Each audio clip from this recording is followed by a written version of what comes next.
Agradecer ao pastor Alberi, que de pronto, esteve aqui conosco na nossa última convenção que esteve aqui em Tramandaí, e nós assistimos a ministração do pastor Alberi, e eu lembro que eu e o pastor Paulo, a gente assistiu aquela manhã, e no final, quando a gente saiu daqui, o pastor disse: eu tenho uma coisa para falar contigo. Eu disse: eu também. Será que é a mesma coisa? E a gente estava, Deus, o Espírito Santo nos tocou, nós dois, para fazer o convite ao pastor Alberi, para poder estar trazendo essa ministração, esse ensinamento, que além de ter sido muito bom, a gente se alimentou muito, aprendeu muito, nos renovamos. Além de tudo isso, é um alinhamento, um ensinamento que está 100% alinhado com a nossa convenção, porque foi ministrado aqui para os pastores, evangelistas, para os membros da convenção. Então, tudo que vai ser ministrado aqui hoje, que já foi passado e aprovado pela nossa convenção. E nós entendemos que nós não podíamos privar os nossos obreiros, a nossa igreja, desse conhecimento, desse entendimento. Então, eu quero ser bem breve aqui, e me tocou a história de Marta e Maria com Jesus, que uma se preocupou com os deveres do dia a dia da casa,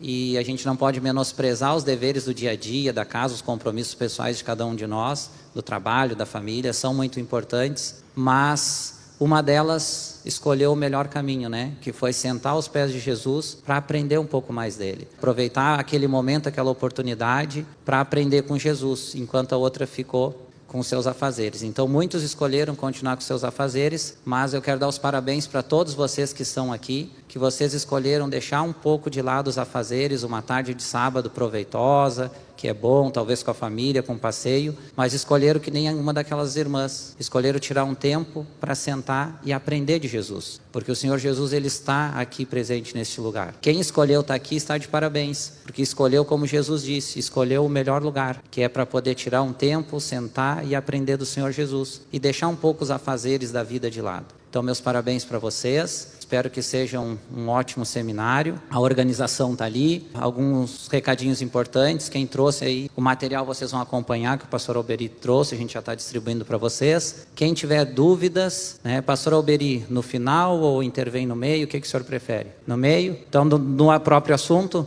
Eu gosto sempre de perguntar para o palestrante, que tem palestrantes que preferem que seja no fim, outros que seja durante o assunto. Então, não sou eu que tenho que determinar isso, é o palestrante. Então, segundo aqui o pastor Alberi, dentro, sempre lembrando, sempre falo nas aulas de teologia, quem foi meu aluno já sabe. Pessoal, perguntas dentro do assunto, tá? Do que está sendo ministrado. Levanta a mão, pastor? Levanta a mão ali. Então, durante a ministração, a gente, como está ministrando, sempre a gente conclui um raciocínio para depois dar oportunidade. Com certeza o pastor Alberi vai concluir o raciocínio que ele vai estar fazendo ali. E aí já tem a intervenção sempre dentro do assunto, tá, pessoal? Dentro do assunto. Então, quando nós encerrar agora para o primeiro bloco, para o café, vai ser só café, claro que se tiver alguma dúvida também, mas então, conforme o pastor Alberi prefere, durante o tema ali, levanta a mão e questiona. Amém? E eu quero chamar aqui o pastor Paulo para fazer as suas considerações, para fazer uma oração abençoada, para colocar na presença de Deus este momento, e depois ele já vai estar passando para o pastor Alberi. Amém? Obrigado, pastor Marcos. Paz do Senhor a todos. É uma tarde assim que eu tenho certeza que nós vamos sair daqui impactado. Aprender é sempre muito bom.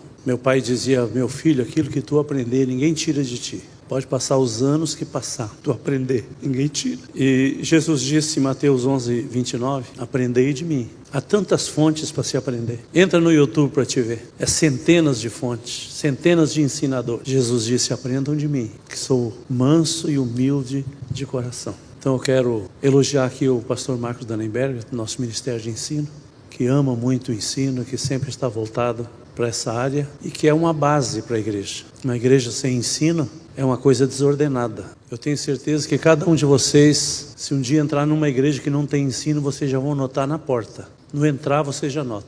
Essa igreja pode ter tudo, pode ter reteté, mas não tem ensino.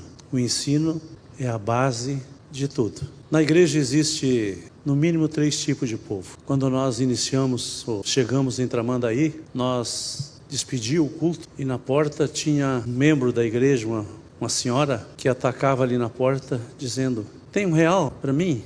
O outro passa: tem R$1 para mim? Então nós notamos que naquela igreja, naquele tempo, tinha um espírito de miséria tomando conta do povo. A coisa não ia, a coisa não andava. E com oração, com o ensino, Deus foi tirando tudo isso. Deus foi tirando tudo isso. Então, tem aqueles que acham que tudo tem que vir de graça. Esses obreiros, eles nunca vão dar, que nem dizia o meu pai, não vai dar nada que presta, porque não prioriza o ensino. Tem que priorizar o ensino. Outros não vêm porque não pode mesmo, e nós estamos entendendo. Os que falaram comigo, eu não posso pagar, estão aqui porque não ficam sem fazer. Se o problema é dinheiro, vai fazer. A gente sempre dá um jeito, não deixa ninguém sem fazer. Então tem aqueles que realmente não pode. E tem aqueles que quer tudo de graça. Bem ao contrário de Davi. Davi, quando queria sacrificar o Senhor, olhou umas terras assim, falou com o dono da terra, parece que era Ornã, e disse: eu quero comprar um pedaço de terra seu, quero comprar aí umas ovelhas,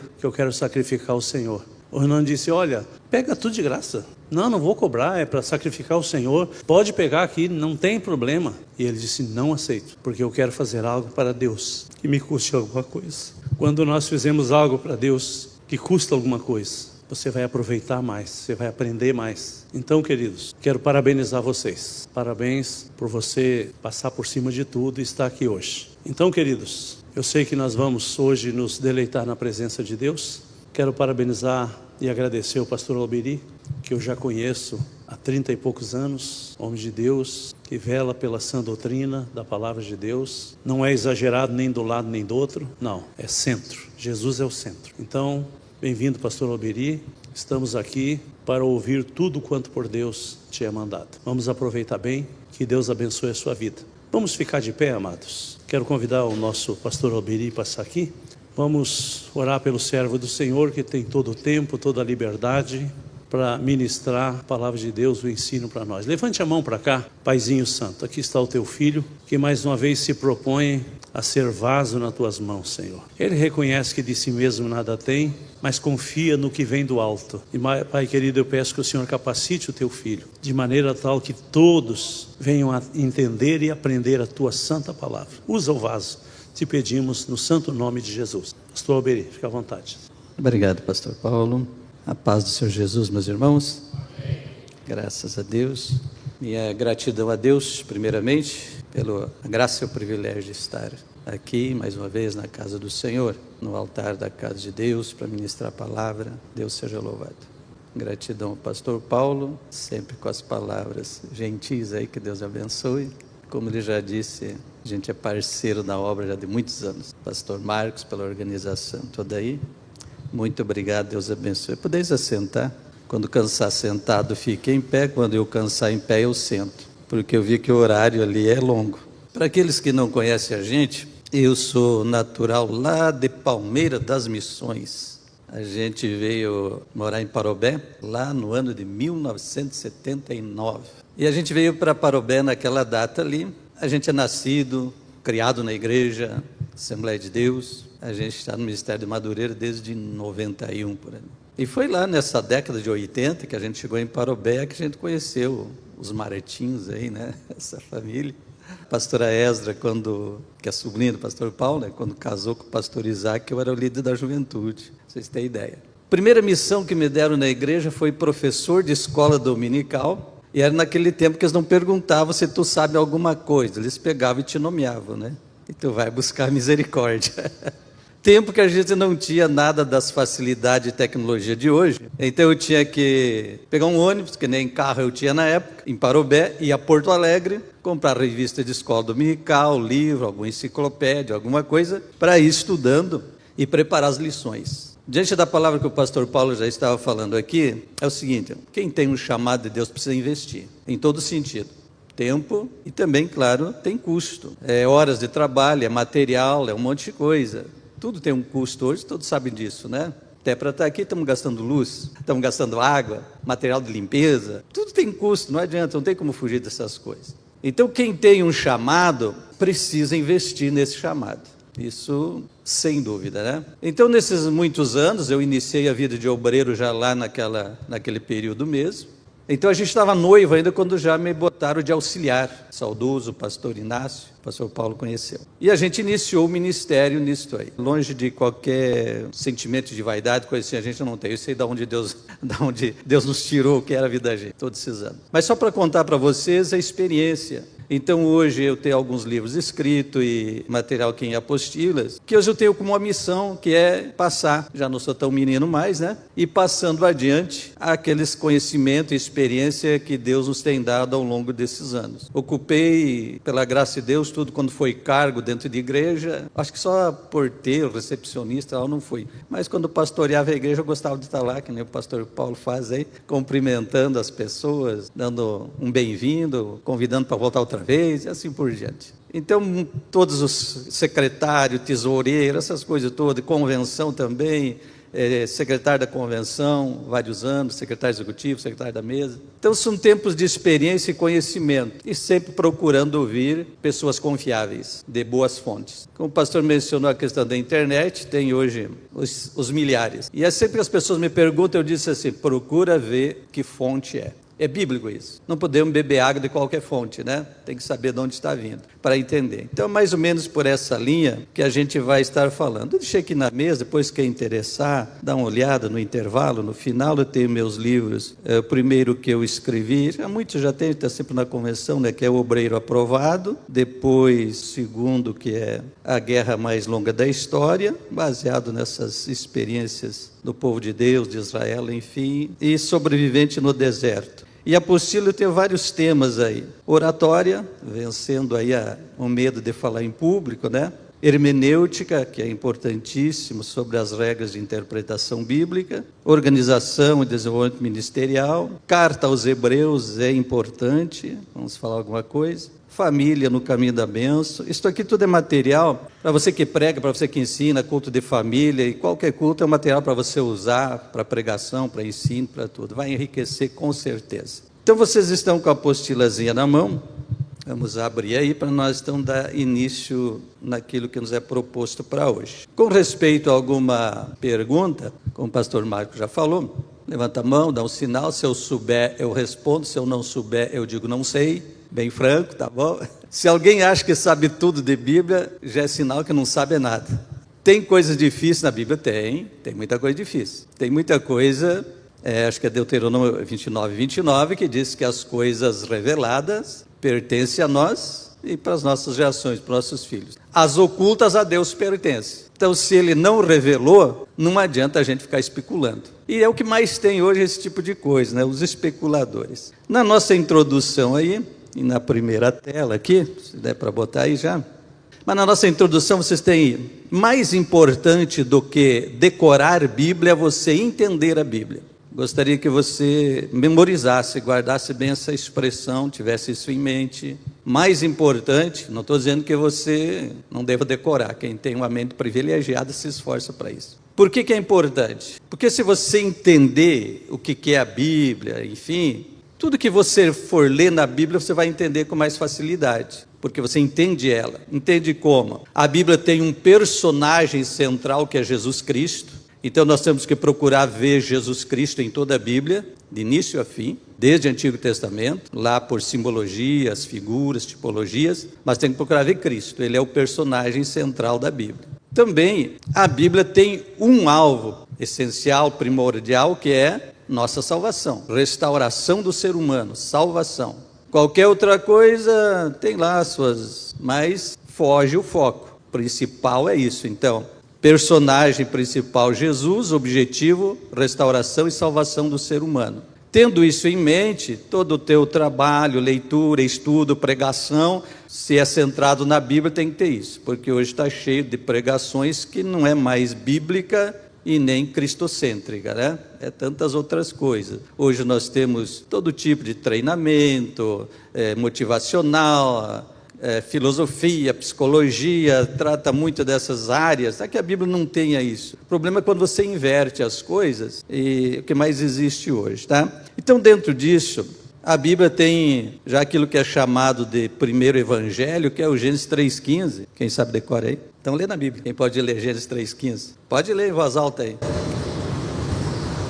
E porém, inimizade entre ti e a mulher, e entre a tua semente e a sua semente está ferirá. Esta te ferirá a cabeça, e tu lhe ferirá por qualquer. Diz que essa aí é a primeira menção de evangelho na Bíblia, primeira promessa de boas notícias, de boas novas, logo após a queda de Adão e Eva, né? Então Deus fez essa promessa. Então veja isso que a gente está falando, tá? Temos na nossa Bíblia várias divisões, mas o principal nós falar aqui, Antigo Testamento e Novo Testamento. E aí a pergunta, por que e para quem esses testamentos? Por que é importante isso? Na questão da interpretação e da aplicação, porque a Bíblia é o seguinte, gente, está nas palavras de Jesus. Ele disse assim: se alguém ouve e pratica, é um sábio construtor que está edificando na rocha. Agora, quem ouve e não põe em prática é um insensato que está edificando na areia. Então a palavra ela tem que ter uma aplicação pessoal. Então hoje a gente ouve às vezes muitas pregações, linda, bonita, até emocionante, mas quando tu vai ver na prática, não tem nada que você possa aproveitar. E toda a bênção e promessa de Deus no Evangelho, começando pela nossa salvação, que é primeiro lugar sempre salvação, as outras coisas é lucro, é bênção que acompanha a salvação, como eu costumo dizer. Então ela tem que ter uma aplicação prática. Então não adianta às vezes pregações lindas e como as pessoas querem pregar coisas novas, diferentes, estão buscando fontes muitas vezes que nem é a Bíblia. Então tem um palavreado bonito, uma retórica bonita, um discurso bonito, tudo mais, mas sai dali vazio que as pessoas não conseguem pôr nada em prática. E toda a nossa bênção, vitória, está em viver o que a palavra nos ensina, é pôr em prática. Então cuidado com aquilo que não tem nada de prático para a vida, de praticável do Evangelho. Vê que ela vem sempre nos doutrinando, nos ensinando, nos corrigindo, nos orientando, nos dando direcionamento. Isso é a palavra de Deus. Exorta, instrui, ensina, orienta, é a palavra de Deus. Se fugir disso, complica, né? Então aqui nós temos um quadro de comparação das duas alianças, próximo ali, próxima tela, mas vocês têm aí na revistinha. E a gente costuma dizer assim, né? Quando a gente fala de Antigo Testamento, e muita coisa na Bíblia, principalmente falar de povo judeu, tão em destaque sempre, né? Principalmente agora pelas guerras, a gente costuma dizer, a descendência de Abraão. Às vezes vem a pergunta, não é toda a descendência de Abraão. Então nós observando aqui, uma comparação de Antiga Aliança e Nova Aliança, isso vai fazer toda a diferença na interpretação da palavra, certo? Abraão casou com Sara, que era a esposa legítima, né? Mas teve aquele episódio lá da Agar, da escrava, quando estava demorando a ter o filho, né? Devido a ser estéril. Elas tentaram dar uma ajudazinha nos planos de Deus. E toda vez que alguém tenta dar uma ajudazinha para Deus, dá problema, gente. Então Abraão teve de Agar o Ismael, que foi pai dos ismaelitas. Esses aí ficaram fora da aliança. Com a Sara, Abraão teve o Isaac. Isaac teve Jacó e Esaú. Aí todos conhecem, eu creio, a história deles, né? Esaú ficou fora da aliança, mas formou um grande povo, os edomitas, que aparecem na Bíblia, por exemplo, tá? Mas ficaram fora da aliança. Depois que Sara morreu, o Abraão casou com a Quetura e teve 6 filhos, pai de muitos daquelas regiões árabes lá. Se destaca dessa descendência Jetro, sogro de Moisés, era sacerdote midianita. A Zípora, a esposa dele, era dessa descendência. Mas esse povo estava fora da aliança. Aí de Jacó teve os seus 12 filhos que foram para o Egito, ficaram lá 400 a 430 anos, se multiplicaram, então já foram várias gerações. Mas os descendentes dos 12 filhos de Jacó, que formou a nação a qual Moisés tirou do Egito, e o Senhor fez aliança com eles lá no Sinai. Essa história é bem conhecida. Então veja bem, não é toda a descendência de Abraão, é uma parte, um pouquinho só. O que eu quero mostrar com isso? Que era pequena essa aliança comparada à atual. Próximo slide ali, o terceiro. Um pouco de comparação das duas alianças. Se você indo estudar e ler a Bíblia com esse foco, você vai achar, claro, bem mais coisas. Então a antiga aliança era restrita a um povo. Tanto que até hoje, você sabe que tem comunidade judaica por aí, não tem aqui em Porto Alegre, tem vários lugares. Mas você vê eles evangelizando, tentando ganhar alguém para o judaísmo? Já viu falar? Porque eles permanecem com aquela mentalidade lá, de que a aliança era só para eles. Se olhar a nível global, é um grão de areia no universo, o povo judeu, perto do resto do mundo. Mas eles ainda têm isso. Você não vê eles trabalhando como os evangélicos, no modo geral, evangelizando, tentando ganhar pessoas. Você não vê, porque a mentalidade é essa, a aliança é restrita a judeu. Já a nova aliança é universal, certo? Não tem mais diferença. Paulo usou as expressões, dizendo que agora somos um só corpo, tanto faz ser judeu, ser gentil e assim por diante. É um só. Paulo chamou isso de mistério que esteve oculto no passado. O sacerdócio da antiga aliança era terreno segundo a ordem de Levi, o Levítica. Quando nós vamos para a nova aliança, é um sacerdócio celestial segundo a ordem de Melquisedeque. Melquisedeque é chamado rei de Salém, Salém veio a ser Jerusalém. Não tem genealogia, ninguém sabe de onde ele veio, para onde ele foi, só é mencionado ali, que Abraão deu o dízimo a ele e ele abençoou Abraão. Então, o escritor aos Hebreus destaca isso. Então, pela lei do Antigo Testamento, Jesus não podia ser sacerdote, porque ele não era da tribo de Levi. Qual é a tribo de Jesus? O leão da tribo de Judá. Então, pela lei de Moisés, a lei do sacerdócio levítico, Jesus, não sendo levita, não podia ser sacerdote. Então, por isso vem dizer, ele é sacerdote segundo a ordem de Melquisedeque. Por isso, se você já está pensando aí, Deus nos deu o cérebro para pensar e raciocinar. Você já está vendo que a antiga aliança teve um fim, cumpriu a parte dela.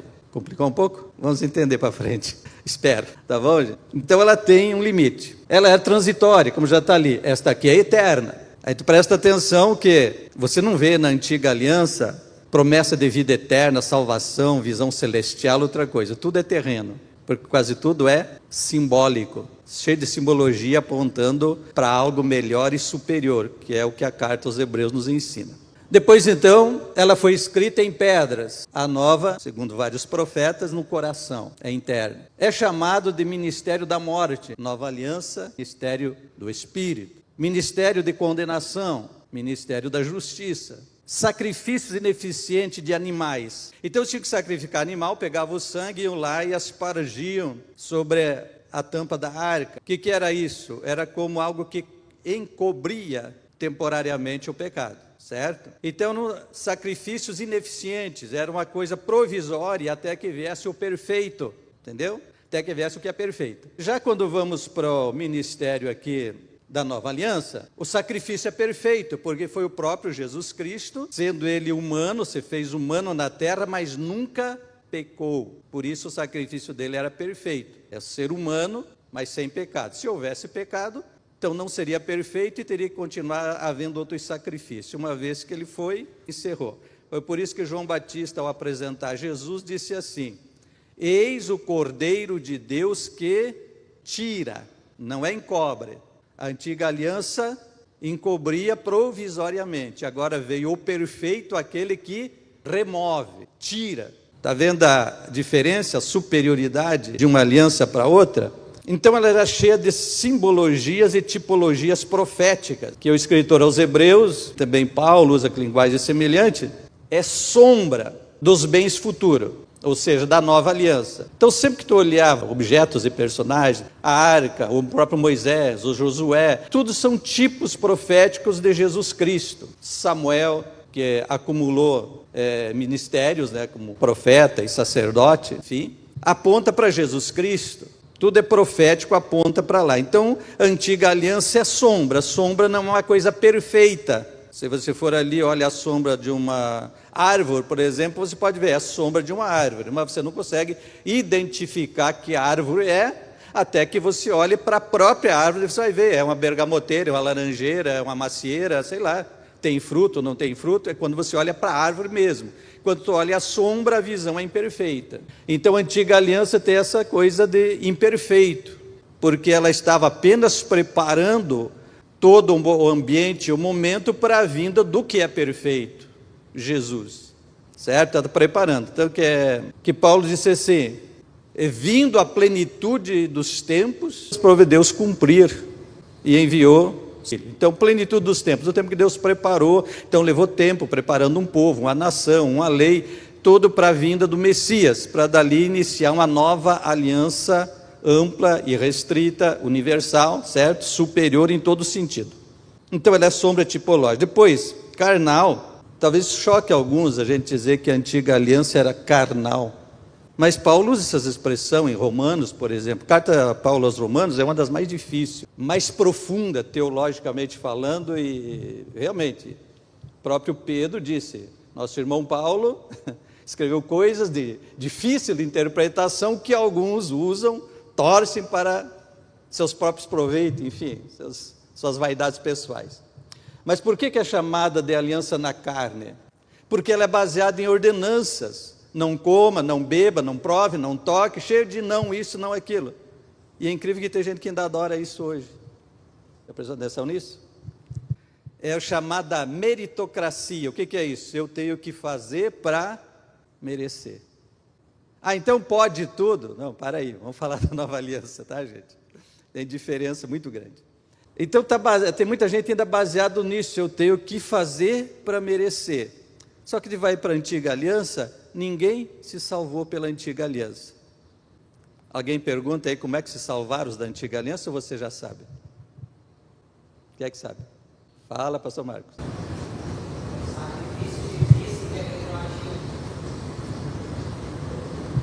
Mas tem uma expressão bíblica que expressa isso, o sacrifício é retroativo, mas diz que eles se salvaram pela esperança no Messias que viria, e não pela lei.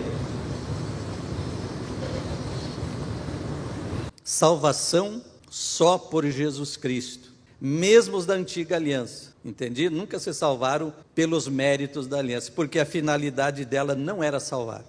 Porque aqui, Ministério da Justiça, e lá da condenação, o próprio Paulo diz, eu não conhecia o pecado, mas quando a lei veio, me revelou o pecado. Quando revelou o pecado, me sentenciou à morte, a aliança da morte, a aliança de condenação, que condenou o pecado na carne.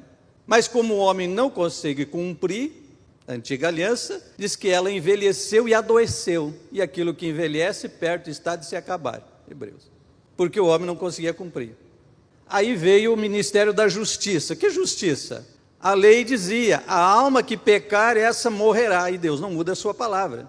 Então todos nós, segundo Paulo aos Romanos, está sentenciado à morte. Mas aí veio o inocente e disse, eu pago a culpa deles. Então, glória a Deus, né? Eu pago aquilo que ele não tem como pagar, eu pago. E ele foi à cruz, se entregou por nós. É outra coisa, Jesus se entregou, não foi o diabo que venceu, não. Porque às vezes a gente ouve as pessoas dizendo isso, né? Tem uma ilustração até, tipo o diabo negociando com Jesus, ou Jesus com o diabo. Não existe. Outros pensam que Deus está lá travando uma guerra com os demônios. Não existe isso. Deus é poderoso, está no trono, governo, domínio. Existe um tempo que Deus está deixando, nos dando um tempo de arrependimento. Então o inimigo se levanta contra nós, luta contra nós, mas não é que Deus esteja tendo dificuldade em lutar com o diabo. Quando o Senhor vier, diz que o sopro da boca dele extermina o camarada, pronto, vai para o inferno, certo? Então Deus, Jesus Cristo, não está lá degradando, medindo força com o diabo, não. Como nós estamos na terra e os diabos, os demônios agem nos ares da nossa volta, a gente tem guerra constante, guerra contra a igreja, certo? Essa guerra, mas aí temos vitória. Fala, Marco.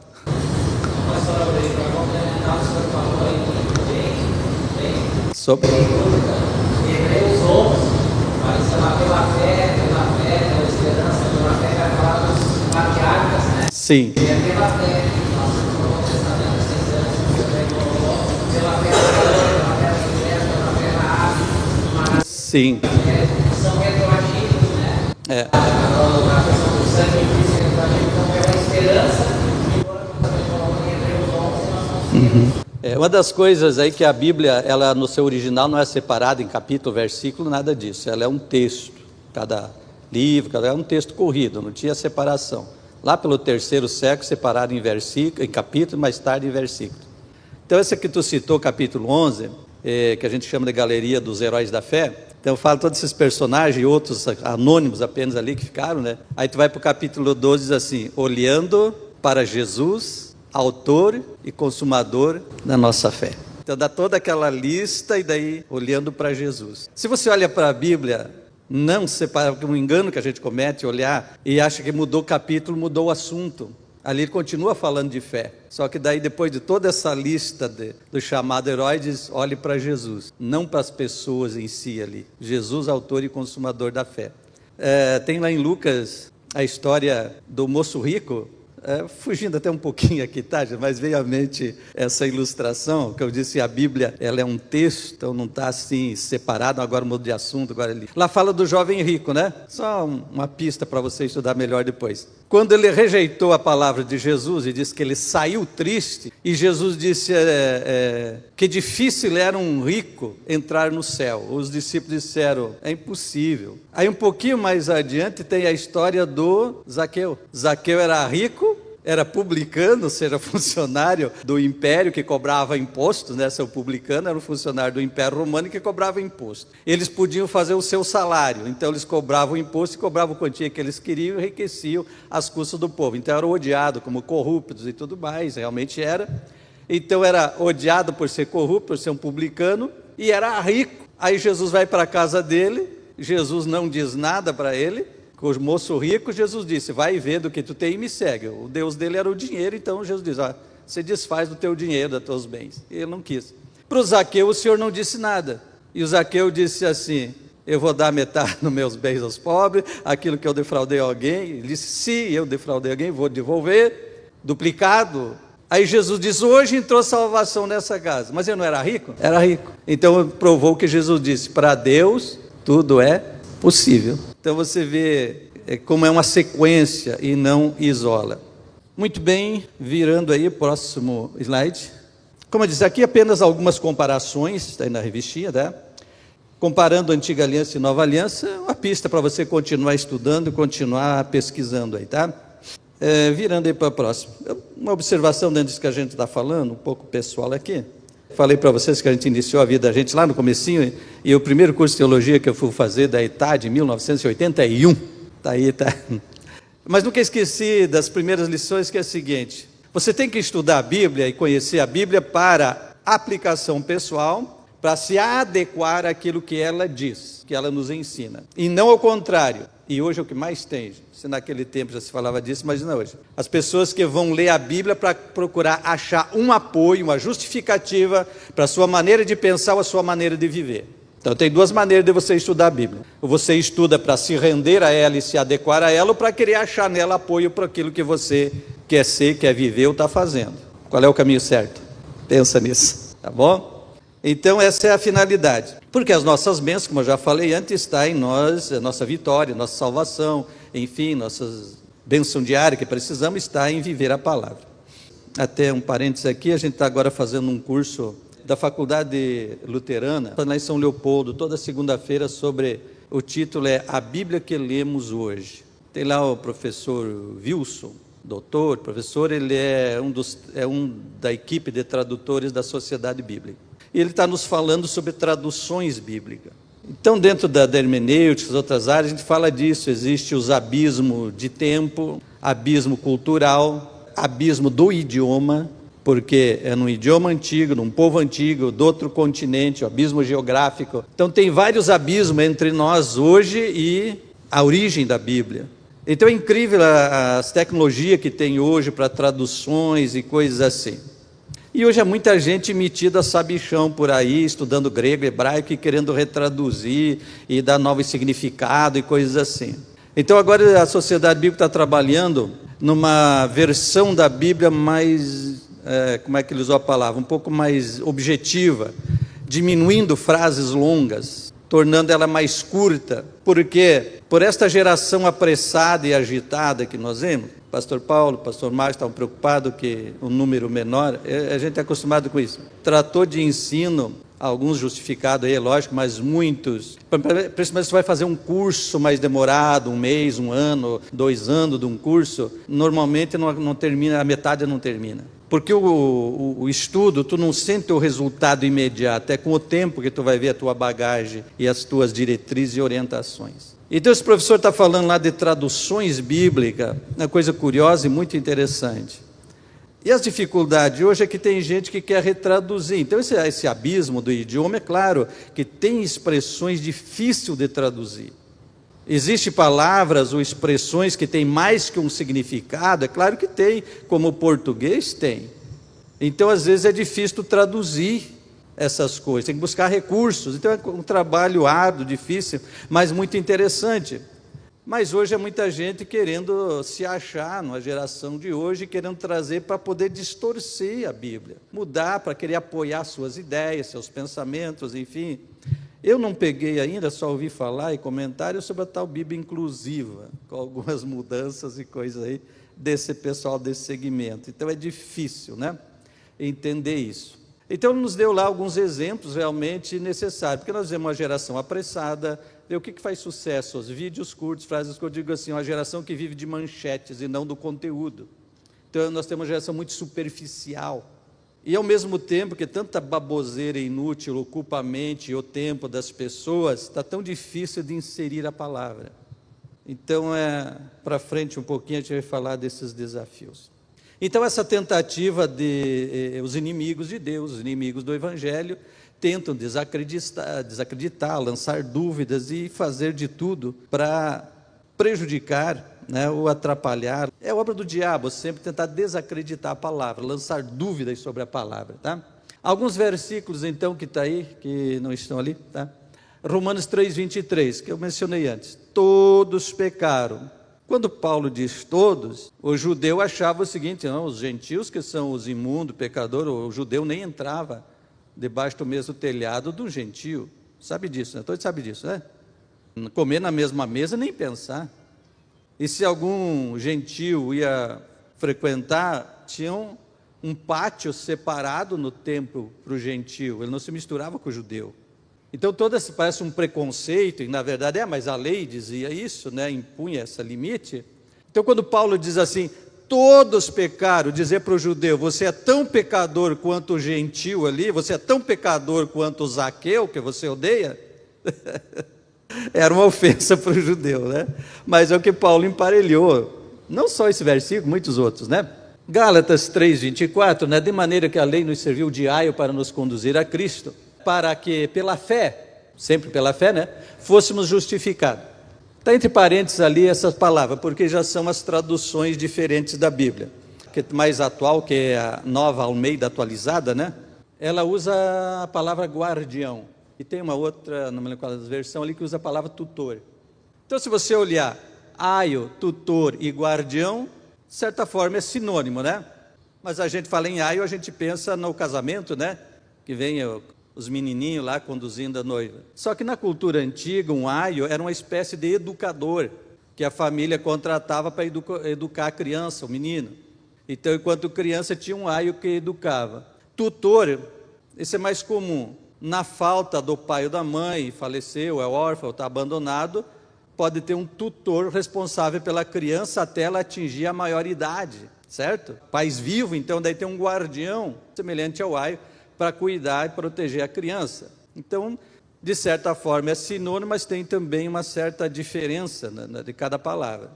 Aplicando isso à antiga aliança, então na antiga aliança era como esse aio, esse tutor que estava cuidando da criança até ela chegar à maturidade. Chegou à maturidade, é a nova aliança. Aí não tem mais tutor, cada um é responsável por si diante de Deus. Muda a questão. Na antiga aliança, você tinha uma dependência muito grande, eram 3 tipos de pessoas, as quais o Espírito Santo ungia: profeta, rei e sacerdote. O resto do povo não tinha Espírito Santo, certo? Na nova aliança, o Espírito Santo foi derramado, habita em nós e vai nos levar para a glória, o encontro de Cristo. Na antiga, não. O sacerdote era aquele que fazia o processo de mediação do homem para Deus. O rei tinha que botar ordem na coisa e fazer cumprir as leis. E o profeta? Surgiu pela necessidade dos reis. Vê que antes dos reis não tinha ministério, que na verdade no Antigo Testamento é profissão de profeta. Surgiu por causa dos reis. Quando é que o profeta se manifestava? Quando o rei desviava. Quando começavam a sair do caminho, o profeta vinha com a palavra de exortação e correção. Não tinha profeta bajulador, os bajuladores eram os falsos. Está para frente aqui, tá? Então o profeta era levantado para exortar, por isso nunca era simpático, né? Porque a Jezabel odiou e mandou matar, e queria matar todo mundo. Porque ele vinha para revelar o pecado e chamar a responsabilidade, né? Então são coisas diferentes. Então a lei serviu de aio. Êxodo 19. Agora, pois, se ouvirem atentamente a minha voz e guardar a minha aliança, vocês serão a minha propriedade peculiar dentre todos os povos. Então, vê, uma separação dos outros povos. Porque toda a terra é minha. E vocês serão para mim reino, completa, reino, é para vocês não dormir, tá? Participar um pouquinho para não cochilar. Então serão para mim um reino de sacerdotes, uma nação santa. Santa quer dizer separada. Então é separado das demais nações para ser sacerdote. Sacerdote faz mediação, né, entre os homens e Deus. Então Israel fez isso lá na antiga aliança? Não, porque essa mediação veio cumprir em Cristo. E cumprido em Cristo não é mais limitada só a judeu, é para todos. Tanto que agora veja o que Pedro escreveu, que nós somos a geração eleita, sacerdócio real, nação santa, povo de propriedade exclusiva de Deus, a fim de proclamar as virtudes daquele que nos chamou das trevas para a sua maravilhosa luz. Antes vocês nem eram povo, mas agora são povo de Deus. Antes não tinham alcançado misericórdia, mas agora alcançaram misericórdia. Essa palavra de Pedro é muito profunda e esclarecedora, porque ele não está falando aí para judeu, tá? Então ele diz para a igreja, num todo, para a igreja. Vocês são a geração eleita, vocês são o sacerdócio. Lá Êxodo era um símbolo profético apenas. Israel como um símbolo profético, dele veio o Messias. Agora aqui Pedro está dizendo para toda a igreja, que nós é que somos hoje a igreja, a verdadeiro povo santo, eleito sacerdócio real, com essa missão de mediar, de interceder, de levar o evangelho, levar o povo a Deus, enfim, a missão da igreja. Então, para anunciar essas virtudes do Senhor que nos tirou das trevas para a luz. Aí vê o que ele diz para os gentios: vocês nem eram povo, porque era isso que o judeu considerava o gentio. Vocês nem povo de Deus são, né? Mas agora nós somos povo de Deus. Vocês não tinham alcançado a misericórdia. Então, na antiga aliança, os gentios estavam fora. Gentios somos todos nós, tá? Tudo que não é judeu. Estávamos fora, não tinha misericórdia. Mas agora a misericórdia nos alcançou. Amém? Não sei se estão entendendo, eu ainda estou com aquela ideia, antiga aliança, nova aliança. O limite da antiga aliança e a amplitude da nova. Superioridade. Porque tudo isso vai fazer a diferença nas tuas interpretações bíblicas. Sempre que você lê Antigo Testamento, falei dessas duas divisões, mas nós temos, além disso, os estilos literários na Bíblia. Nós temos narrativas históricas, que não são aplicações doutrinárias, é apenas registros históricos. Podemos tirar exemplos bons, exemplos maus? Sim, mas é narrativa histórica. Aí nós temos livros poéticos, e livros poéticos, escritos poéticos, ela tem toda aquela simbologia, aquela linguagem romântica, poética, tá? Às vezes exagerada. E Davi disse que o travesseiro ou a cama dele flutuava nas lágrimas, hipérbole que diz na linguagem, um exagero. Aí tem os livros proféticos, tem escritos apocalípticos. Então tu entender cada estilo literário, além dessa divisão aí, tá? Que é outras matérias demoradas. Gálatas 3:28. Assim sendo, não pode haver judeu nem grego, nem escravo, nem liberto, nem homem, nem mulher, porque todos vocês são um em Cristo. Veja a unidade e a superioridade da nova aliança em Cristo. Embora para nós soa muito mal, e realmente é mal, a questão de escravo, né? Esta desgraça do Brasil que teve aquele período terrível de escravidão, tão longe disso. Mas na Bíblia fala, e a lei até regulamentava. Claro que é muito diferente dessa ideia de hoje, né? De maus tratos, enfim. Mas existia. Aí, agora o Paulo diz, não há diferença. Então, para aqueles que se achavam o top da sociedade, agora o escravo, o meu servo lá é igual a mim diante de Deus? Que o judeu tinha aquela... Não, nós somos, né, os gentios. Então, vê que Paulo derruba todas essas narrativas aí, vamos dizer assim, né? Está na moda hoje narrativa, né? Nem homem, nem mulher, graças a Deus que evoluímos bastante, né? Mas e ainda tem culturas orientais que a mulher realmente é renegada lá a um segundo, terceiro plano, infelizmente, né? Mas longe disso. Então Paulo está dizendo também naquela cultura um pouco difícil da época, não tem diferença se homem ou se mulher, somos um só em Cristo. Então não tem posição social, outra coisa, enfim, somos um só. Então por isso tudo vai essa superioridade aí que há. Dentro do que ele está falando, então pessoas afirmam que há erros na Bíblia, há dificuldades de tradução, dificuldades de idioma, coisa, mas erros não. uma das regras é o seguinte: a Bíblia você interpreta pela Bíblia, a Bíblia explica a Bíblia. Quando há algum texto difícil ou obscuro, você acha um mais claro que põe luz naquele que te ajuda a entender. Mas parte do princípio que na Bíblia não há contradições, tá bom? Virando aí, a Bíblia, um grande milagre, uma questão de fé e credibilidade na palavra. A Bíblia como um grande milagre.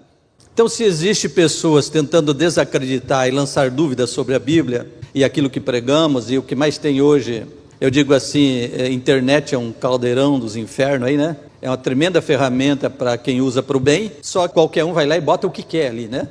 Isso está sendo um gancho para aqueles que querem censurar tudo no Brasil, né? Pegar essas coisas, porque ali também vira coisa de crimes e de tudo, né? Então eu sempre digo, presta atenção na fonte. Então pessoas acham de ir lá e botar e atacar. Então o que mais tem lá é difamando líderes religiosos, qualquer que seja, de qualquer segmento que seja, é gente atacando, difamando, e contra a Bíblia tem muito. E de vez em quando as pessoas me mandam mensagem no WhatsApp ou de outros meios, por aí hoje: pastor, me explica aquilo na Bíblia, pastor, como é aquilo lá na Bíblia? Outros me mandam um vídeo: pastor, vê esse vídeo aí, do que esse cara está falando? Essa semana eles me mandaram hoje, olha, é mais um daqueles que, fazendo confusão, que não entende Bíblia, está atacando a palavra de Deus, tentando lançar dúvida e descrédito. Então o que mais tem hoje, tá? Então a Bíblia é um grande milagre, quanto à sua formação, quanto à sua preservação e quanto à sua tradução. Vamos ser breve, dar uma resumida disso aqui, para nós entrar em algumas outras coisas mais adiante. Não sei se é conhecimento de todos, mas a Bíblia foi escrita por cerca de 40 escritores. A gente diz, autor da Bíblia é Deus, escritor é os homens. Então é comum no meio de teologia dizer assim, a Bíblia é um livro divino humano, humano divino, certo? Os dois lados, as duas participações. Ou seja, Deus usou pessoas, inspirou e capacitou pessoas, cerca de 40 escritores. Num período de entre 15 a 16 séculos, em 1500 anos e alguma coisa. Livro mais antigo, os livros da lei, mas há quem defenda que o livro de Jó é o mais antigo. Mas, de um modo geral, você vai encontrar dizendo que os livros de Moisés, a lei, Pentateuco, o judeu diz a Torá, que são os 5 livros primeiros, seriam os mais antigos. Mais recente, é claro, o Apocalipse, por volta do ano 95, 96, depois de Cristo, que João escreveu. Então, 40 escritores de níveis de cultura muito diferentes, desde pessoas do campo, como era o Amós, agricultor, os pescadores, como os discípulos de Jesus, pessoas da política, estadista, tipo Isaías, doutores, por exemplo, Lucas era médico, Paulo, doutor da lei, poliglota, entendido de tudo, filósofo. Então, desde pessoas simples até pessoas de um nível cultural elevado. Num longo período de tempo, pessoas que não se conheceram por séculos, né? 1500 anos, quantas gerações? Por que é um milagre a formação da Bíblia? Porque nela não há contradição. Qualquer aparente contradição que tu pensar, é uma questão de interpretação, vai dar uma pesquisada, estudar e vai ver. Não há, ela é harmoniosa. Qualquer escritor hoje, qualquer coisa e tem muito na literatura, que há 30 anos escreveu uma coisa, dali 20 anos, 30 anos, ele mudou de ideia, mudou de opinião, até mesmo na ciência, coisas que se provou e modificou, e a Bíblia não. Então ela é um milagre quanto à sua formação.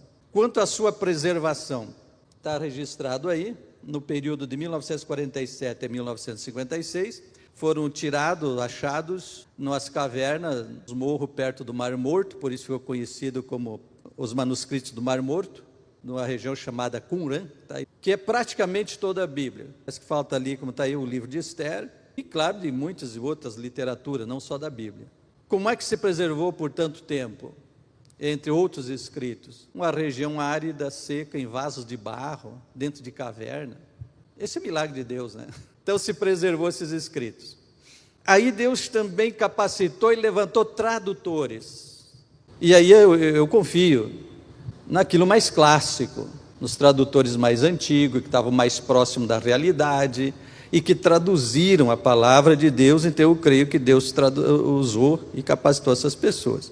Até como é que a gente vai hoje querer pôr dúvida e achar que graças a Deus que tem muita gente séria trabalhando e estudando essas coisas hoje, mas outros que querem se achar atacando e lançando dúvida. É como se eu dissesse assim, Deus foi capaz de usar pessoas para escrever, foi capaz de preservar, mas na hora de traduzir para chegar para mim, Deus falhou? Chegou uma tradução errada, torta, falha? Não dá para acreditar, né?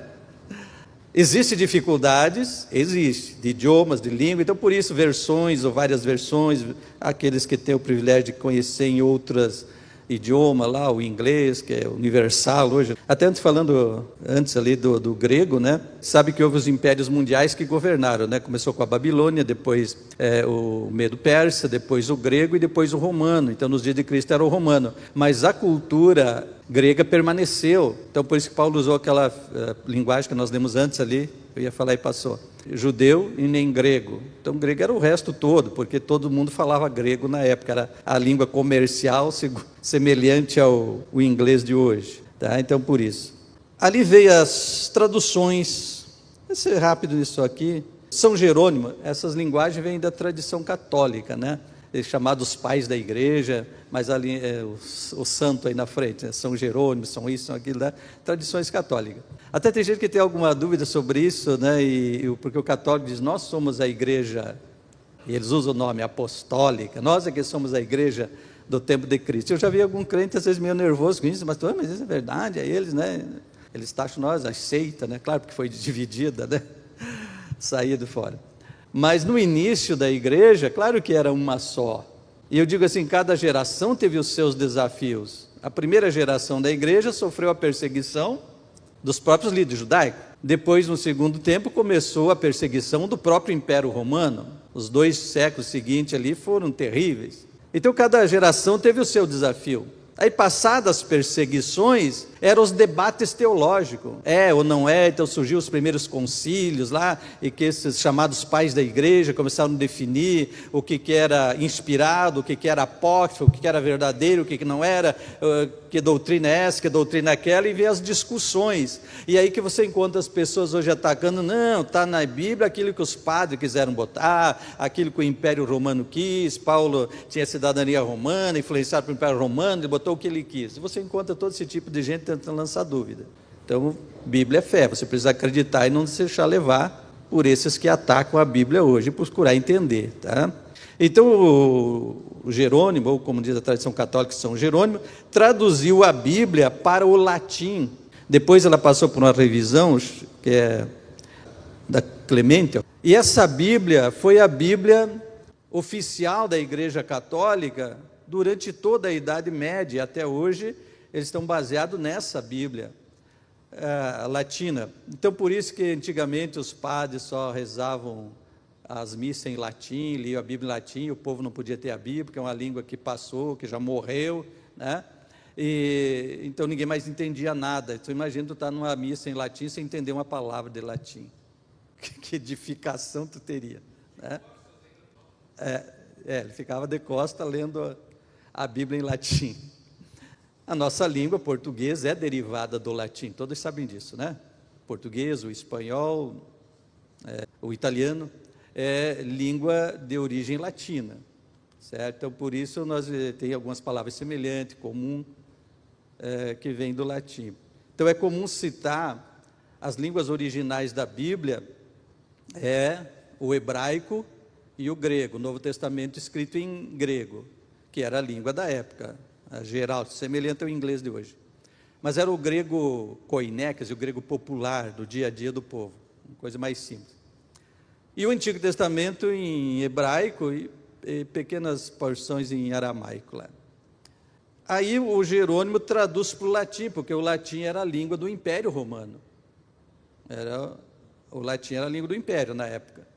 Então ele traduz para o latim. E essa Bíblia se tornou, a Idade Média, um período de 1000 anos, mais ou menos lá do início do século V, 1400 e poucos, é o chamado período da Idade Média, que antigamente dizia assim, é a Idade das Trevas. Hoje mudaram esse conceito, não, a cultura é diferente, mas não é. Mas até para a igreja isso foi um período de trevas, porque foi o período em que a igreja mergulhou na idolatria, no paganismo, o que resultou que é a igreja católica de hoje, cheia de idolatria, de paganismo, de tradições, de um monte de coisa, tá? Que foram introduzidas desde a época lá do início do quarto século. Todo esse período. Até que veio a reforma, e estamos no mês da reforma, né? Todos sabem disso? 31 de outubro não é dia das bruxas, não, é dia da reforma, tá, gente? Até eu tenho um blogzinho lá que eu posto alguns artigos, tem um artigo lá sobre Halloween e outras coisas. Então, 31 de outubro de 1517, houve a reforma. Então surgiu o protestantismo, a linha evangélica, e dali para cá não parou de surgir galho e ramificações, né?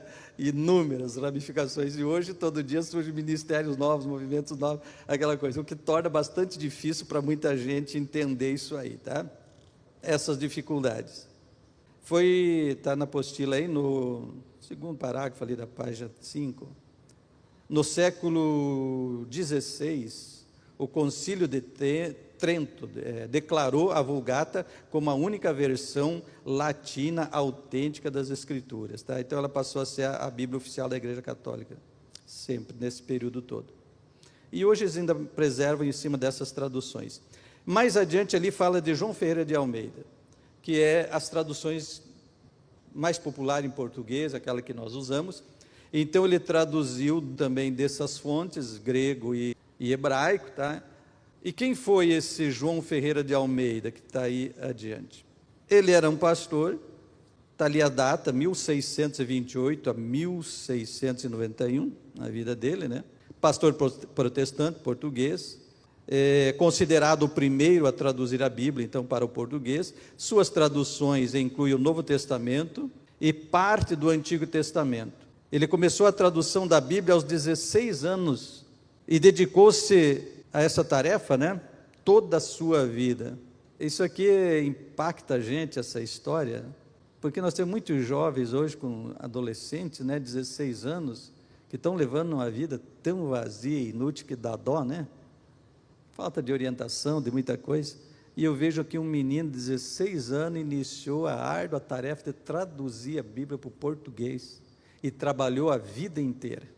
Não conseguiu concluir o Antigo Testamento, né? Então foi em partes. E daí depois dele um holandês, pastor, amigo dele, tal de Jacobus, concluiu a tradução do Antigo Testamento.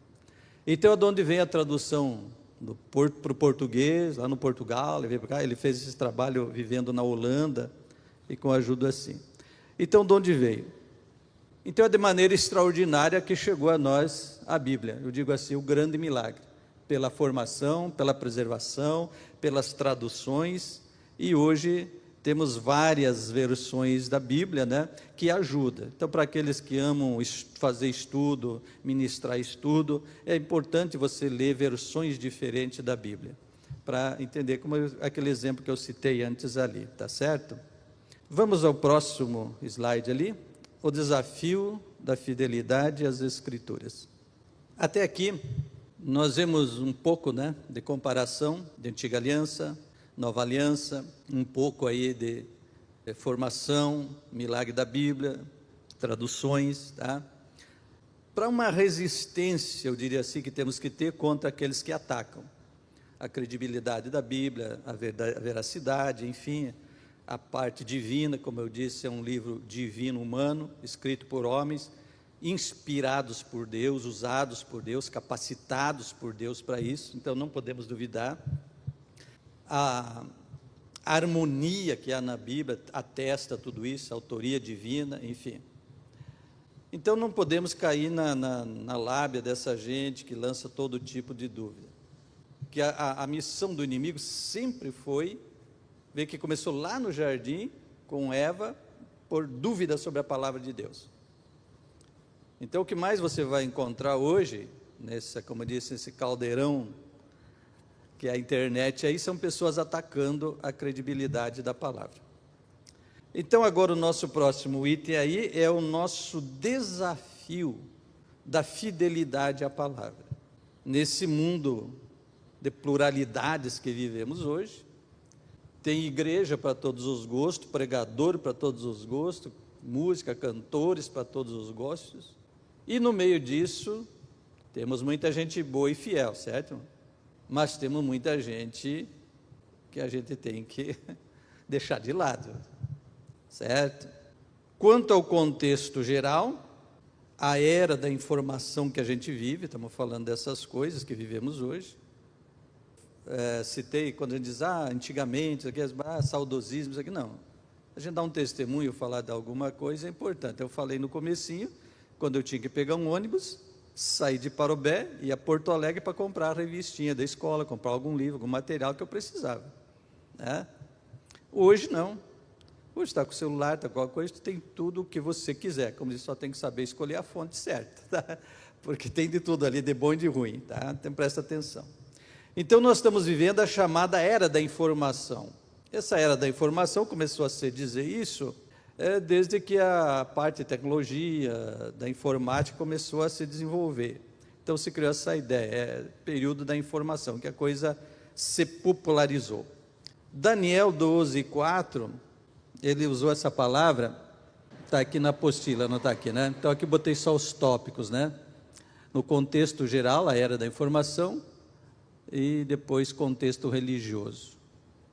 Então a palavra de Daniel, aí, o Senhor disse: tu, Daniel, encerra estas palavras e sela, ou seja, fecha o livro, até o fim do tempo.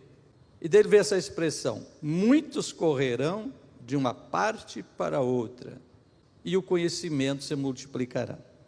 Ora, o tempo do Daniel era o tempo do carro de boi, mas ele disse que havia um tempo que as pessoas estão correndo demais de um lado para outro. O que nós temos hoje? Basta sair no trânsito para te ver a loucura do povo, a falta de paciência numa fila, a espera num congestionamento. Estamos no tempo dos aviões a jato, aí tudo apressado. Mas a palavra da ciência, a ciência se multiplica. Nós, meros mortais, não fizemos ideia do que existe hoje na área da ciência, na genética e toda essa tecnologia.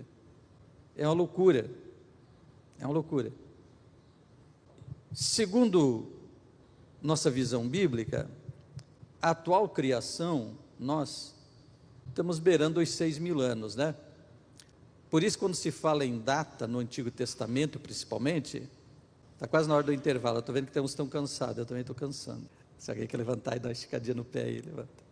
Não tinha um calendário certo, como nós temos hoje, né? Chamado calendário gregoriano, que hoje nós temos dia, ano, mês, tá, e tudo, e até tem o ano bissexto para corrigir a defasagem que acontece. Então, a cada 4 anos, um dia a mais para ajustar nas fases da lua e tudo aí, né? As estações. Mas antigamente não tinha nada disso. Então é muito difícil você taxar uma data certa. Então a gente diz aproximadamente. Então o judeu está no ano 5.875, parece que é o ano deles agora. Nós estamos na era cristã no ano 2025, quer dizer, para nós já passou de 6.000 anos, para o judeu não chegou ainda. Dentro de algumas visões proféticas. Hã? Ainda estou esperando. 5.786 agora, Viva a internet, o doutor Google. O que eu quero dizer com isso? O homem saiu lá daquele tempo que o Senhor expulsa eles do jardim, ficam como nômades pela terra e vão desenvolvendo, tá? E até menos de 2 séculos atrás, o homem andava de carro de boi. E pouco mais de 1 século, nós estamos com naves espaciais, com sondas já fora do sistema solar. Aquelas sondas que eles lançaram lá em 1970 e poucos, a Voyager 1 e 2. Entendeu que a Voyager 1 já saiu do sistema solar, né? Está vagando pelo espaço. E ainda manda imagens. Foto digital já existia naquele tempo, gente. Isso foi chegar para nós só agora. Aí o homem sai nesse último século passado agora, né? Quase 6.000 anos de história, tudo que tinha era carro de boi. E num século ele sai disso para nave espacial, para sondas espaciais, para tudo que tem hoje. E essa loucura de genética, de ciência que existe hoje, gente, se isso não é um sinal que o Daniel profetizou, o que é então? Virá o tempo do fim. Então é uma loucura isso tudo. Então a gente está vivendo essa realidade, que os especialistas chamam da era da informação. Informação virou a maior mercadoria do momento. Os dados são vazados por aí, não é acidental, não, é proposital, tudo é negociado. Há uns anos atrás que o Banco Bradesco é que tinha o maior banco de dados, maior informação. Hoje é o SPC, o Serasa e outros aí, tá? Banco Central sabe toda a sua vida. Até o que você comprou no cartão de crédito hoje, o Banco Central já sabe. Controla toda a sua vida. Então, a informação. Aí, essa evolução do conhecimento, os estudiosos dizem assim, que no século XIX, o conhecimento humano dobrava a cada 100 anos. No século XX, século passado, o conhecimento passou a dobrar a cada 25 anos, isso em linhas gerais, certo? Hoje, pasme isso, o conhecimento dobra a cada 13 meses. E a previsão é, que está aí a observação, algumas fontes indicam isso, que em breve o conhecimento humano, em linhas gerais, né, vai estar dobrando a cada 12 horas. Então agora faz sentido o que Daniel disse, a ciência, conhecimento, se multiplicará. O meio em que a pessoa está na observação, o meio em que a pessoa nasce, vive e impacta de maneira significativa, decisiva na sua formação, na sua personalidade, no seu caráter, nas suas convicções. Como é assombroso o que acontece hoje. Para a gente, né, pastor Paulo, na geração mais antiga um pouquinho, o que a gente vê nessa juventude de hoje é assombroso. A mentalidade, o comportamento, tudo é chocante, nem parece ser seres humanos que existe hoje, porque o meio em que ela está sendo formado, tá? Aí aquele questionamento que vem ali a seguir, página 9, é o seguinte: estamos conseguindo nos conectar com essa nova geração? Como conseguir se comunicar com essa gente difícil de hoje, para nós poder transmitir a verdade bíblica? Numa geração tão avoada, tão perdida, tão de valores invertidos. Como eu disse, cada geração teve o seu desafio. Primeira geração da igreja, a perseguição da liderança judaica. Logo em seguida, a perseguição do Império Romano. Infiltração já dos falsos profetas, atacando a autoridade dos primeiros apóstolos e as doutrinas, os judaizantes, querendo manter o judaísmo dentro do cristianismo, que tem até hoje. E era aquela confusão, né? Vai indo. Agora, hoje, o nosso desafio, uma gente que parece que não tem cérebro. Muita gente. Tem gente boa, tem gente séria, mas a gente vê por aí, Deus, tu para, olha assim, e o que mais faz sucesso na internet é a baboseira. Quanto mais baboseira, mais asneira, é o que mais faz sucesso. Essa onda dos videozinhos curtos, né, e o TikTok veio da China, para variar, é o que mais faz sucesso, porque são coisinhas, e daí tu tem uma geração que está assim, a 1000, mas só trocando, como tu vai ensinar? Isso reflete na igreja, salvos justificados, mas muitos que faltam um momento como esse, que falta o culto de ensino, uma escola bíblica, é porque eles estão no ritmo acelerado das coisas. Tem um psicólogo cristão, que ele desenvolveu já há alguns anos essa teoria do pensamento acelerado, Augusto Cury. A gente demora um pouquinho a lembrar, tá? Coisa da idade também, tá? Augusto Cury. Ele desenvolveu essa teoria do pensamento acelerado. Deixa eu usar o pastor Paulo de novo, né, pastor Paulo? Quando nós começamos de pregador, um bom pregador tinha que pregar 1h e 20, né? As boas pregações, eu ainda tenho umas gravadas lá, como usava, no mínimo 1 hora, senão o pregador não era bom. O que dizem hoje? Mais que 20 minutos é perder tempo. Como é que tu vai dar ensino em 20 minutos? Porque nós estamos nesse povo acelerado, ele já está que nem criança. A criança infantil lá na primeira infância, ele não consegue se concentrar, diz aí o pessoal da área de educação, de ensino, mais que 2, 3 minutos, pois essas historinhas curtinhas, coisinha curtinha, tudo assim, né? Então nós estamos vivendo uma geração adulta, mas ainda infantilizada, que é tudo, tem que ser videozinhos curtinhos, mensagem curtinha, coisinha curtinha, porque senão eles não conseguem se concentrar. Um efeito da tecnologia, de várias coisas, esse momento que a gente vive hoje, de uma descarga. Por que tem muita gente sobrecarregada de ansiedade, pânico e coisa? Porque ele não consegue. Tem gente com 10, 15, 20 redes sociais, grupos de WhatsApp, não sei o que ali, que ele não consegue visualizar, nem atender, nem responder todo mundo, e bate uma crise de ansiedade, pânico e depressão. Porque essas coisas vêm quando tu não consegue dar conta. Por isso, a gente tem que se reeducar em muita coisa, porque você não consegue. Então, como se conectar, como transmitir a palavra de Deus para essa gente? É o nosso grande desafio hoje, tá? Salmo 145, verso 4. Uma geração louvará as tuas obras, a outra geração, e anunciarão as tuas proezas. E aí você vai encontrar outros e outros versículos, né? Semelhantes a este. E como eu citei antes, que o Senhor disse que as coisas reveladas a nós pertencem aos nossos filhos, que temos que passar. E já dentro do judaísmo, da lei antiga, o Senhor deu ordem aos pais, andando, sentando, levantando no campo com seu filho, ensine, passe o ensino do Senhor. Então a grande missão nossa é essa, passar o Evangelho de Cristo àqueles que estão vindo após nós. Mas como vamos conseguir com uma geração tão complicada? Aí nós devemos buscar a Deus e buscar maneiras, orientação, direção, entendimento de como poder se comunicar e transmitir o Evangelho. Não podemos falhar na nossa missão. O Evangelho chegou até nós porque muita gente pagou um alto preço, né? Modo de dizer assim, o preço quem pagou foi Jesus, mas de missão, de trabalho, e muitos foram mártires do Evangelho para que chegasse até nós. E nós estamos no grande desafio também, de passar para as novas gerações, tá? Então esse é desafiador. Nesse choque de gerações, quem tem o dever de compreender, quem é que estava na convenção aqui que nós ministramos? 1, 2, 3, então, não sei se vocês vão lembrar, né?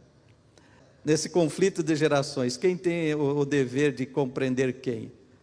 A geração maior, ou de maturidade, enfim, mais experiente, tem o dever de compreender a geração mais jovem. Os jovens é que têm a obrigação de entender e compreender os mais velhos, a geração mais adiante. O que vocês acham?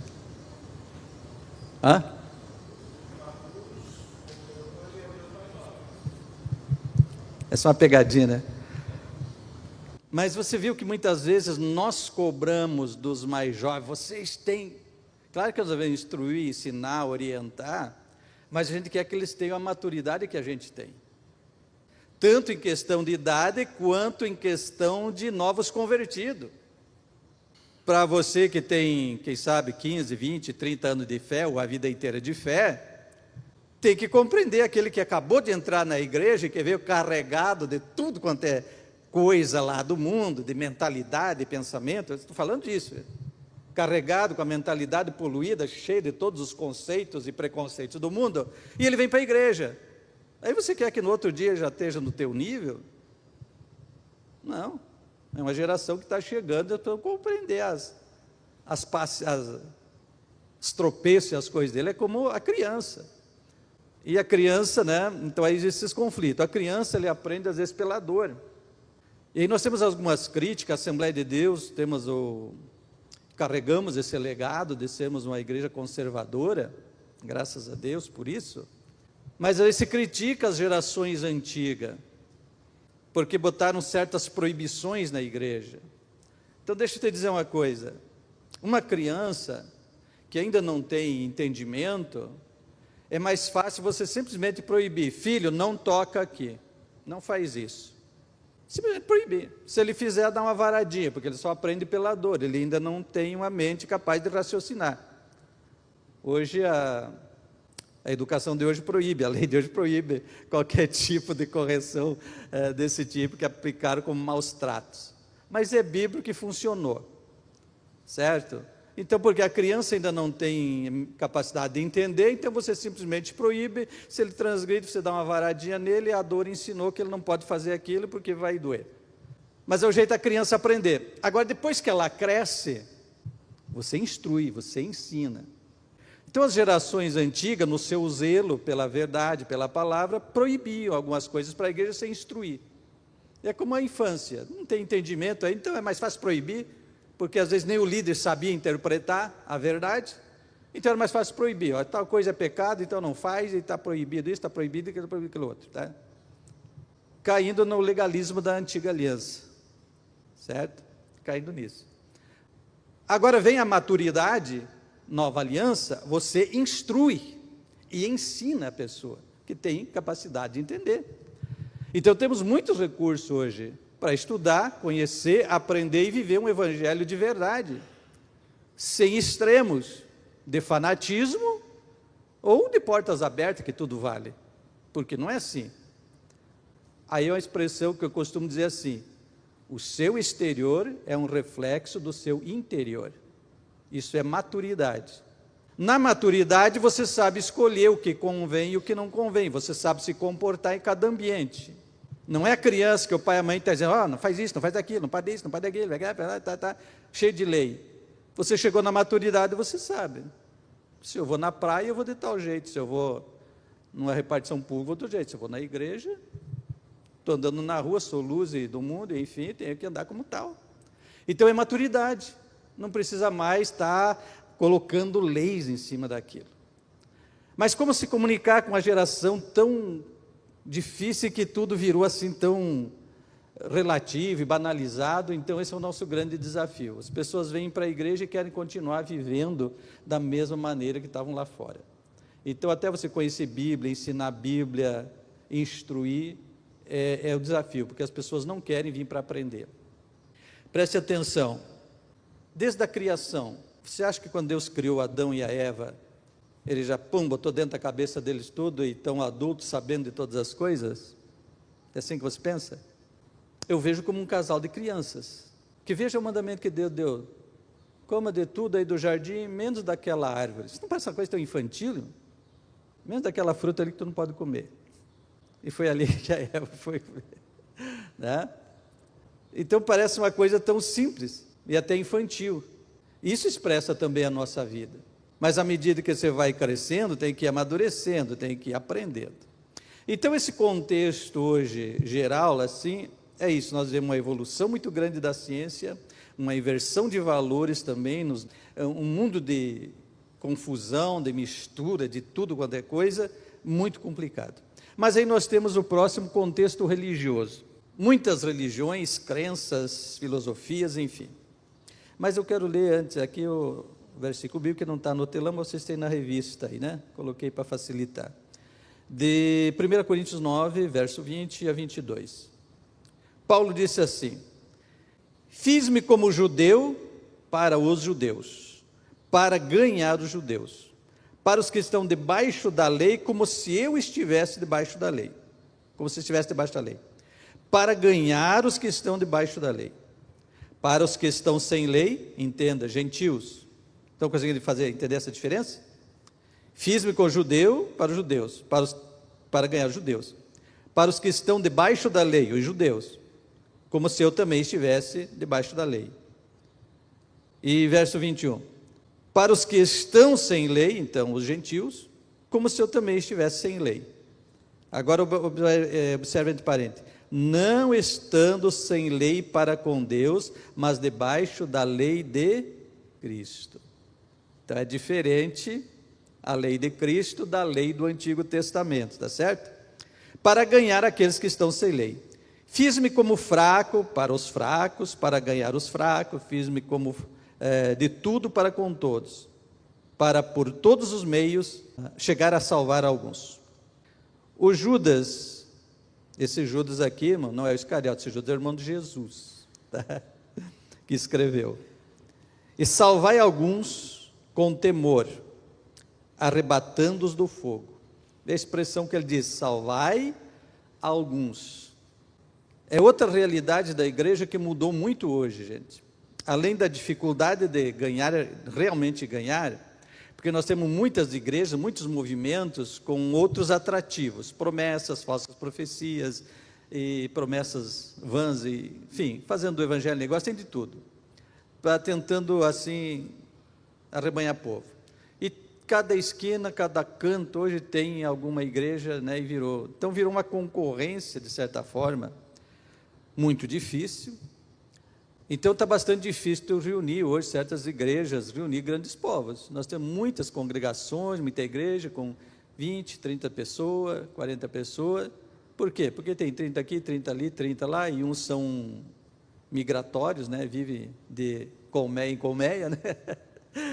Tá certo? Está difícil realmente tu ganhar. Então vê o que Judas diz: ganhando alguns, como que arrebatando-os do fogo. Nós estamos vivendo esse momento que está difícil realmente ganhar uma pessoa para Cristo. Tem muita gente ganhando para a sua igreja, ganhando-os para si mesmo, né? Mas não para Cristo, levando a conversão realmente. Porque quando se fala em conversão, arrependimento de pecado, a maioria foge, eles vão atrás do outro movimento que está prometendo bênção e não salvação.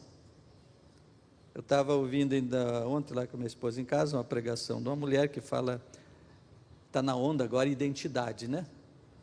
Sim ou não? Você lembra uns anos atrás, a Ludmilla, que já faleceu, né? Lançou aquele louvor dos sonhos, né? Virou moda.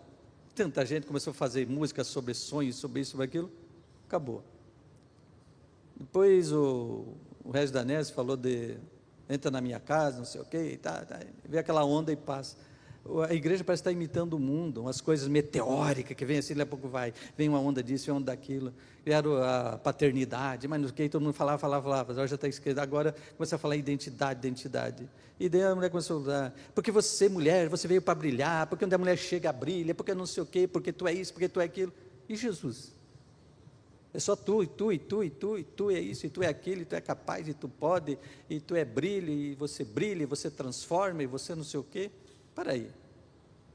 Aí quando a gente fala, vem para Cristo, independente se é homem, se é mulher, somos um em Cristo, tem que se converter, nós temos um movimento feminista alimentando a inimizade, lançando as mulheres contra os homens, pregando para as mulheres que o homem é o inimigo, é o opressor, quando não foi isso que Deus criou.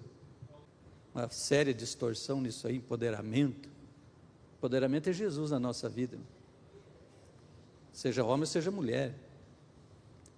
Então são esse contexto hoje religioso, difícil, e daí esse pessoal distorce até isso que Paulo diz, porque essas expressões que lemos aqui de Paulo, não é que ele foi lá para o mundão, como hoje tem gente que faz bloco de carnaval e vai para lá para o carnaval porque vai falar de Jesus. Para aí, gente.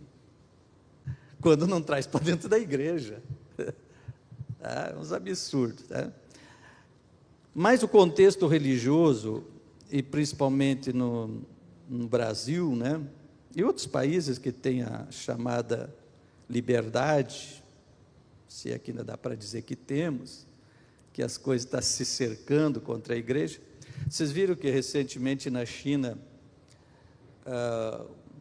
o Xi Jinping lá, está tendo lá um domínio sobre as igrejas lá, está proibindo até nas redes sociais, internet, tudo, né? Só funciona a igreja que o Estado tem governo, poder. Prega ou fala aquilo que o Estado aprova. Os outros está banido, proibido, falar, enfim. Coreia do Norte é a número 1 de perseguição já há algumas décadas, não me lembro quanto tempo, mais intolerante. Então isso está aí, e para cá as coisas estão se cercando contra a igreja. Querer dizer o que a gente pode pregar, o que não pode, e a gente tem hoje ainda essa liberdade, ainda a gente diz, graças a Deus, só que a liberdade é para todos, então aqueles que são contra o evangelho, que eles perseguem, hoje é difícil falar, até crime hoje se falar contra o macumbeiro, o feiticeiro, outras coisas, os ídolos deles lá, né, eles pegam isso, hoje tem, parece que até o Marco Feliciano está respondendo processo por ter falado contra um dessas entidades aí, que eles adoram lá e cultuam. Então a gente tem essa variedade desse meio religioso, e hoje tem essa facilidade, como disse, na rede social, na internet, eles estão lá pregando tudo, e o crente desavisado, ele fica ouvindo tudo quanto é coisa lá, então vira uma mistura na cabeça. E essa dificuldade que nós temos dentro da igreja, porque muita gente que vem para a nossa igreja, mas já passou por vários desses outros segmentos, já aprendeu várias coisas, já assimilou várias coisas, ele chega aqui com um monte de conflitos, e daí ele começa a não querer aceitar alguma coisa que a gente prega ou ensina. Aí vem aquele que diz, essas teologias de Assembleia de Deus, essa teologia fraca, isso não sei o quê, esse conservadorismo, isso e aquilo, né? Então está difícil ganhar pessoas para Jesus, está difícil.